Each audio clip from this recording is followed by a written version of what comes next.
Spot taxi टर्मिनलसाठी Kurla पश्चिम येथील जागा जाणार आहे। कुर्ल्यातील मुंबई पोलीस वसाहतीची जमीन घेतली जाईल। 4 इमारतींमधील 58 कुटुंबांना नागपाडा आणि माहीममध्ये घरं दिली जातील। काही जणांची मात्र कुर्ल्यातच घर देण्याची मागणी आहे। मोफत नको, पैसे देतो पण कुर्ल्यात घर द्या, असं पोलीस पत्नीनं म्हटलेलं आहे।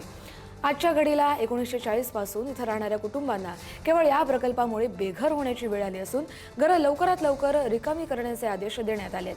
त्यामुळे या कुटुंबांच्या पायाखालची जमीन सरकली आहे।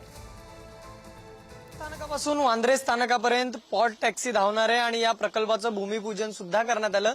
मात्र कुर्लाच्या ज्या परिसरातून म्हणजे अर्थात पोलीस वसाहतीमध्ये ज्या ठिकाणी टर्मिनल तयार केलं जाणार आहे, जिथून पॉट टॅक्सी धावणार आहे, तिथेच काही अडचणी पाहायला मिळतात।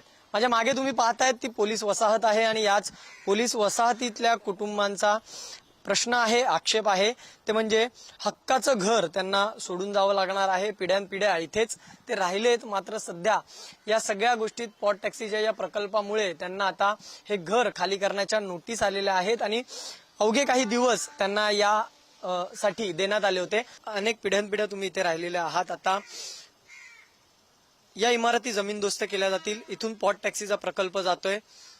काय नोटीस आली होती, काय म्हणणं आहे तुमचं, काय म्हणणं आहे? पोलीस हा समाजाचा महत्वाचा घटक आहे। एकीकडे म्हणताना ही जी स्थापत्य वागणूक आहे, सरकारने या बाबतीत विचार करावा। आम्हाला असं घर खाली करायला लावू नये।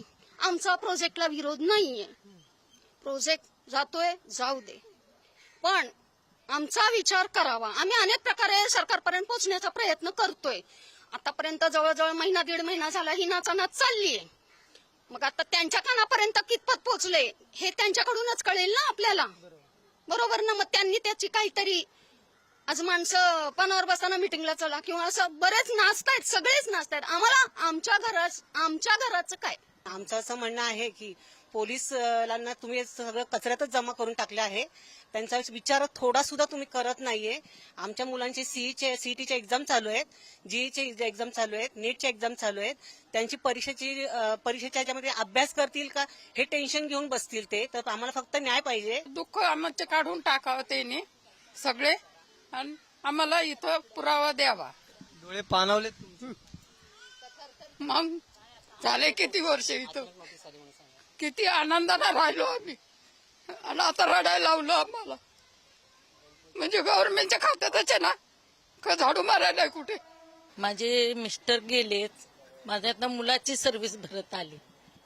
आता आमचा एक मुलगा अपंग आहे, त्याच्यामुळे आमचं हॉस्पिटल आमचं सगळं इथं असतं। तर आम्हाला इथनं जाताना खूप दुःख होतंय। त्याचा विचार गव्हर्नमेंटने करावा आणि आम्हाला इथंच राहण्याची व्यवस्था करावी, एवढीच माझी अपेक्षा आहे। उपमुख्यमंत्र्यांना दोनदा भेटलो, दोनदा त्यांचे रिमार्क घेतलेले आहेत। त्यानंतर प्रधान सचिव जे आहेत मुख्यमंत्र्यांचे, त्यांनाही दिलेलं आहे। 10/4/2026 ला खासदार वर्षा गायकवाड यांनी आमच्यासाठी पत्र दिलंय मुख्यमंत्र्यांना आणि MMRD आयुक्तांना। सिपीलनाही पत्र दिलेलं आहे। केंद्रीय सामाजिक राज्यमंत्री जे आठवले साहेब आहेत, त्यांनी आमच्याबाबत आमचा विचार व्हावा म्हणून पत्र दिलेलं आहे। आता आम्ही प्रयत्न करत आहोत, तुम्ही तुमच्या पुढारीच्या माध्यमातून शासन दरबारी आमचा हा प्रश्न, आमचा म्हणजे जगण्या मरण्याचा प्रश्न आहे, हा पोचवावा आणि त्यातून काहीतरी फलित घडावं अशी अपेक्षा आहे। इथल्या स्थानिक पोलीस कर्मचारी आहेत, त्यांच्यासाठी स्थानिकांसाठी इथे स्थानिक जे राहतात ते राहतात, त्यांना तिथे तुम्ही त्यांची राहायची व्यवस्था का करू शकत नाही? त्यांना नायगाव, माहीम अशा ठिकाणी पाठवण्यासाठी, ज्या ठिकाणी ते राहतात, त्यांच्या 2 पिढ्या झाल्या, त्यांची काहीतरी ते भावना निर्माण झालेली आहे। त्यांना जवळपास मार्केट आहे, शाळा आहे, त्यांची मुलं जवळजवळ सर्व मुलं शाळेत जातात आहे, तर त्यांना इथेच काहीतरी व्यवस्था करून द्यावी। आता आज आमची यांची भेट झालेली आहे, तर लवकरात लवकर राजसाहेबांकडे यांच्या सगळ्या ज्या मागण्या आहेत यांना घेऊन राजसाहेबांकडे ह्या मागण्यांच्या आम्ही घेऊन बसणार आहोत।